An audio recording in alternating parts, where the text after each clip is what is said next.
Hey peeps, welcome to my new video. Unfortunately, it's not um, me working on my black Audi. This time we're gonna do the rear brake drums on the green Corsa. So next step, undo the wheel lugs and then jack up the car safely. I always use a jack stand to support the jack, just as an secondary, let's say, fail safe in case of the jack will fail. I will have the jack stand as a safety measurement. um and yeah, in this video, unfortunately, the beginning of this video is a failure because I've never done this. It shouldn't be an excuse, but I did forget something. So I always try to use WD-40 on rusty parts. So I thought now this would be useful. I've used a bit of WD-40 and I was looking for some 8mm or T40 bolts because they fit into the holes of the rear drums, and somebody told me that the easiest way to remove them is to put two bolts into the holes and just trying to screw it like that. And this is what I was trying to do, but unfortunately I was having a lot of resistance and I didn't know why. So I thought more WD-40 would help in this situation. So I sprayed more WD-40, tried again, because fail better, build better, why not? And I was trying again and still the same resistance, but I was keep pushing, which that was bad.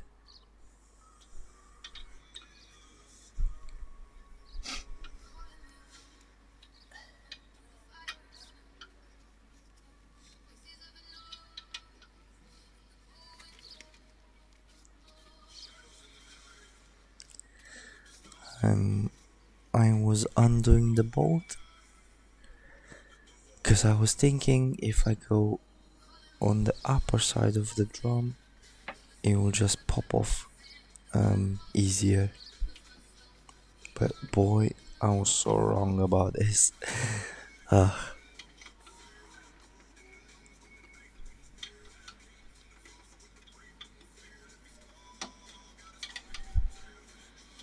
As you can see, I was just struggling, but I didn't give up. Now I went back to the toolbox and I was looking for a second bolt, thinking maybe, just maybe, that will help. I found another bolt. This one was longer, so I was thinking, oh, if it's longer it will just go deeper, so it would just push more of the rear drum.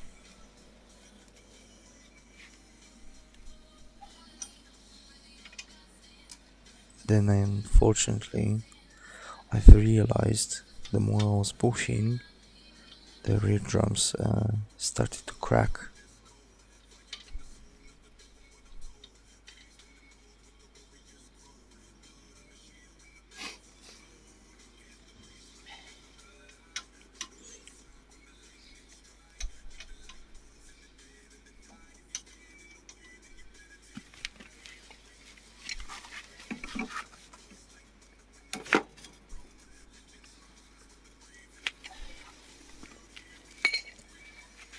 The reason why I lowered the car is because it was moving too much and I didn't like it.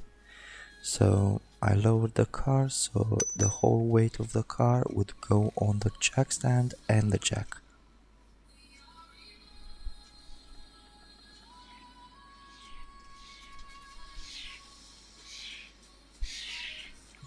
I was keep thinking why it cracked and why it's not popping out. Now I'm screwing the other bolt.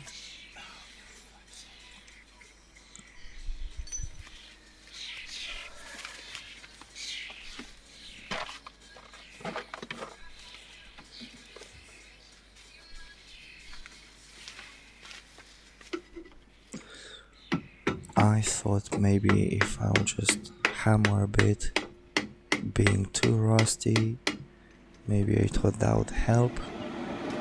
I could see it moving, but it wasn't moving too much, so I couldn't understand what was happening.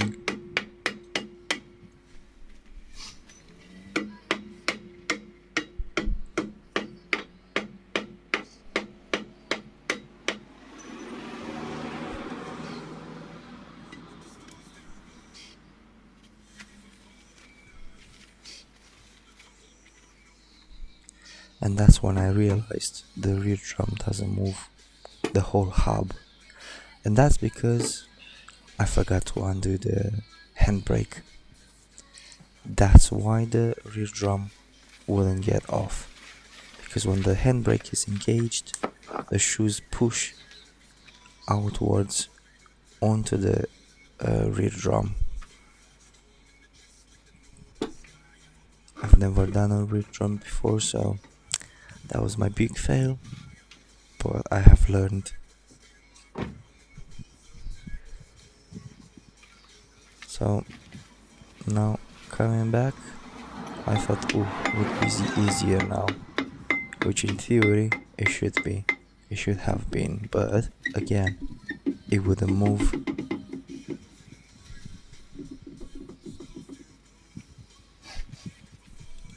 And that's when I noticed another failure. I forgot to undo the retaining screws.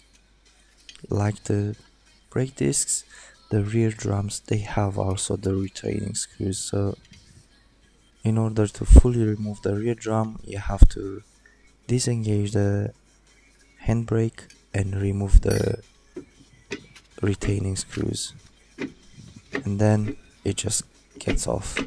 And look at that, so easy.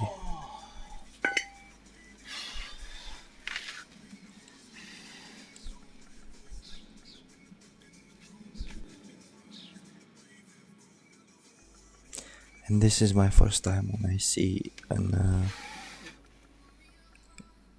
rear drum mechanism, so I'm trying to take my time to figure out how it works, and I'm just trying to make it out where the springs are going, where the retaining mechanism is going, and I'm comparing with the new parts that I have, because I've learned my lessons also. Never remove the old part until you do know 100% that the new part is identical as with the old part. And that's what I have done, and I was trying to make it easier for me. So like Lego, I tried to put on the floor all the parts together for the mechanism to be easier for me to put it back.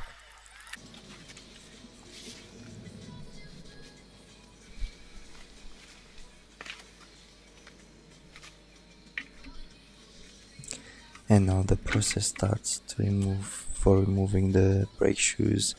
Remove the two retaining clips from each side. One shoe has one retaining clip. All you have to do, or all I have to do, is just grab a screwdriver, flat screwdriver, and put it in between the clip and just pull it towards me, and that would as you can see, it just springs out. And then you have a bottom. At the bottom you have an tension spring, again with a screwdriver you can just put that you can take that out, or the easiest way I found it is just work from top down. At the top you have the piston, so that's why I was trying to figure out if it's safe to remove the shoes from the top by pushing the piston one side or the other side.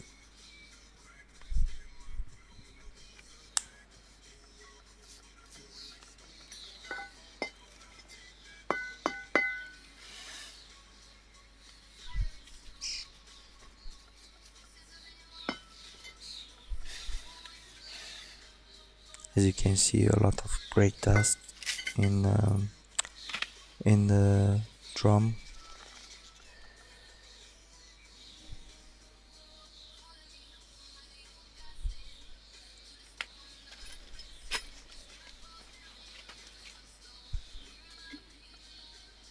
So again, that was the easiest way.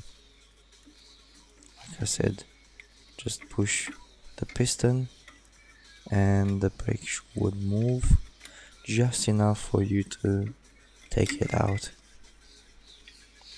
And then when you manage, you can take out the spring from the bottom, and that's when you can take out the whole mechanism.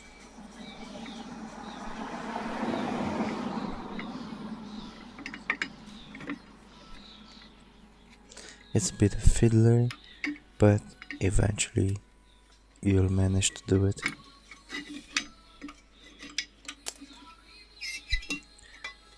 One last thing you'll have to do, you'll have to remove the handbrake cable from one of the shoes.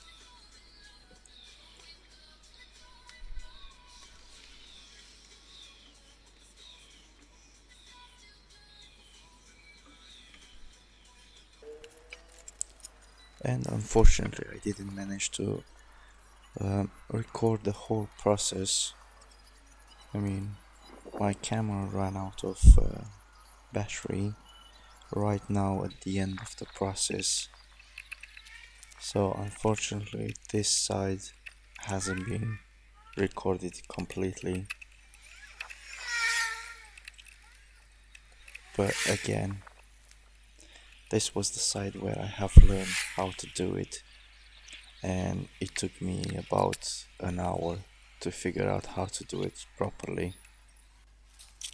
And then this side, which is the driver's side, this was easier a bit because I already knew how to do it from the passenger side. So this side, it took me only half an hour. It's the same process, and as you can see now, the drum just gets out easy because the handbrake is disengaged. And now I knew how to start. Well, I knew the order, so I started from the top, removed the security clips, removed the handbrake cable from the shoe, and then in the process, the easiest way I found is to put both brake shoes and put the security clips in to hold the brake shoes in the same position. But obviously before you put the brake shoes, you have to connect the handbrake back on. And as you can see, just underneath the piston, the brake piston, you have the mechanism that pushes the brake shoes into the brake drum.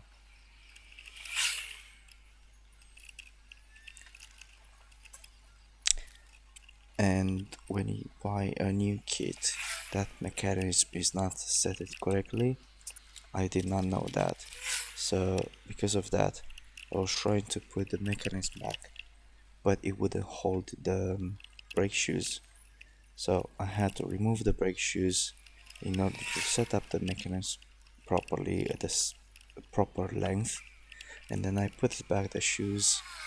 As you can see, the mechanism isn't there, and after that the process is the same. Put the security clips back on, make sure the shoes are stable, put the tension tension spring from on the bottom, and then put back the drum, and that's all. As you can see now, I'm putting back the security clip. There's just one clip on each shoe.